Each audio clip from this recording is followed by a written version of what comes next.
Vice President Biden paid with the blood of SEAL Team 6. He spent their blood like currency.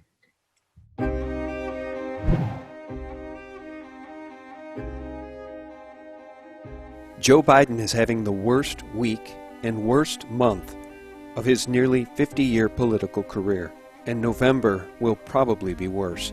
Twitter was quick to block this article today from the New York Post, which proves what most of us already knew. Joe Biden has been lying about what he knew and when he knew it regarding Hunter Biden and his business dealings in Ukraine. Hunter Biden introduced his father, then Vice President Joe Biden, to a top exec at a Ukrainian energy firm less than a year before the elder Biden pressured government officials in Ukraine into firing a prosecutor who was investigating the company, according to emails obtained by the Post. The never-before-revealed meeting is mentioned in a message of appreciation that Vadim Pozharsky, an advisor to the board of Burisma, allegedly sent Hunter Biden on April 17, 2015, about a year after Hunter joined the Burisma board at a reported salary of $50,000 a month. Dear Hunter, thank you for inviting me to D.C. and giving me an opportunity to meet your father and spend some time together. It's really an honor and pleasure, the email reads. And President Trump wasted no time as he dropped tactical nuclear truth bombs at his rally in Iowa Wednesday night. These emails show that Biden's repeated claim that he has never spoken to Hunter about his business dealings were a complete lie. It was a total lie. He lied to you over and over because he's trying to cover up a massive pay-for-play scandal at the heart of his vice presidency, and everybody knows it. Everybody in Washington knows it. We've known it for a long time. The fact is there was never an administration more corrupt than the Obama-Biden administration. There was never. Just weeks ago, Joe stood before the American people in a presidential debate and told you that these claims had been totally discredited and that his son did nothing wrong. But now that turns out to be a total lie. Now we can see clearly that Biden is a corrupt politician who shouldn't even be allowed to run for the presidency. And as the biggest national news story unfolded Wednesday, not a word from Joe Biden. No press conference to defend himself, no press release refuting the allegations, not a word from Joe Biden. So here's how this unfolded, friends. The emails, thousands of them, including photos and video, were recovered from a damaged MacBook Pro, which had been dropped off at a repair shop in Delaware and never reclaimed. The shop finally turned the laptop over to the FBI, but not before giving a copy of the hard drive to Rudy Giuliani. I have to tell you, and this is very sensitive, the stuff that we're in possession of contains 1,000, maybe more, photographs that are highly, anywhere from inappropriate to illegal, and have to be possessed by the Chinese government. If the Chinese government doesn't have these photographs, they're not really a rival. I mean, I did intelligence work. I helped to start the FISA court. I know this business, and I know the Cold War people better than I do the people now. All my FISA warrants were against China and Russia. They have got everything the American people are going to look at in the next 5 days. China's been looking at for a long time. Now, obviously, friends, if the Chinese or any other nation state are in possession of compromising images and videos of Hunter Biden, the president's son, should Joe Biden win the election, that's a huge national security threat because of obvious bribery possibilities and extortion. Rudy Giuliani says he will release what he can over the next 5 days.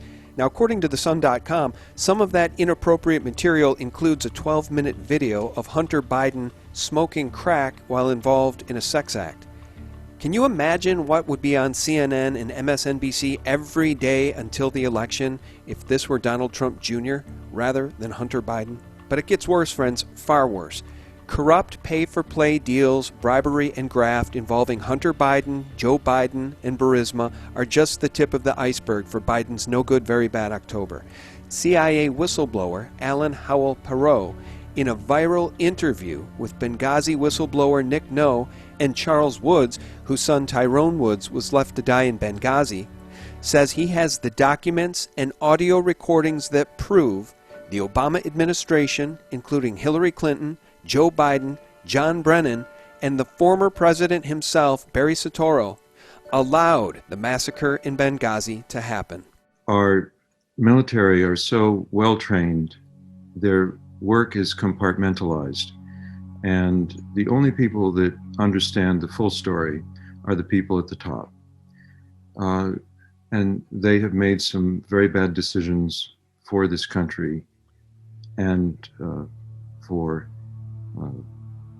the former Navy SEAL Ty Woods and his brethren who perished unnecessarily at the hands of Hillary Clinton. And in the large picture, this involves Joe Biden and John Brennan.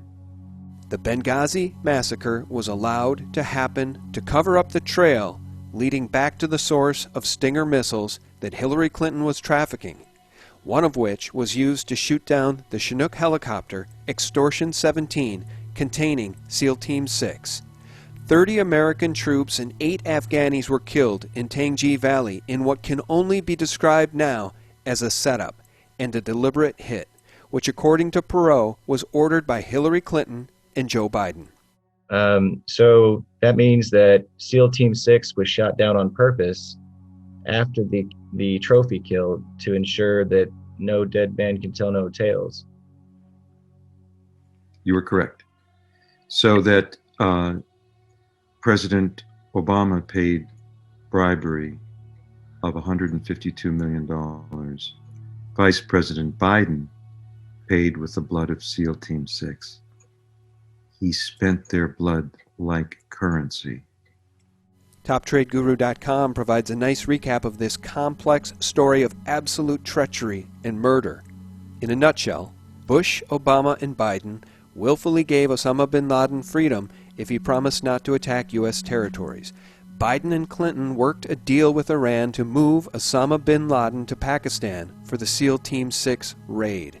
SEAL Team 6 killed a decoy placed there by Iran instead of Osama bin Laden. Obama and Biden had SEAL Team 6 killed to conceal the truth. Obama and Biden then sent Iran $152 billion as hush money to cover up the truth. So these Stinger missiles went through Benghazi and then were given to the people who shot down SEAL Team 6. That was a setup. They were covering their tracks there. And then when they found the serial number on one of the missiles, it is traced back to the CIA from Qatar, from that weapons cache of Stinger missiles. That's why they had to then cover their tracks after people found out that the missiles were from Qatar, and then they could trace back where they came from Hillary through Benghazi. That's why Stevens was back there to recover those missiles and cover up the evidence. Well, that's at least what he was told. I assume that part of the plan for her was to eliminate everyone there at the Benghazi compound as well. The story first broke with this tweet by Anna Kate at Epoch Times, featuring the interview between Alan Perot, Nick Noe, and Charles Woods. Benghazi whistleblower Nick Noe, who I interviewed about the Benghazi massacre back in October of 2019, sent me a Dropbox link which was provided to him by Alan Perot, containing a portion of the documents, which I've just begun to dig into. The audio evidence of the treason and murder I have described in this report is set to roll out in stages starting today, Wednesday, October 14th, 2020. The release is set to a specific schedule to help people digest and process this shocking information. It's just so wicked. It's hard. It's just so unimaginably evil what these people do. Stay tuned, friends. Much more to come. Thanks so much for tuning in, and for real news, visit us directly at sgtreport.com, the antidote to corporate propaganda. God bless. Let's just remember that heavy price has been paid for the secrets we are uncovering. And there are millions of people who want to see the truth. and we're going to deliver.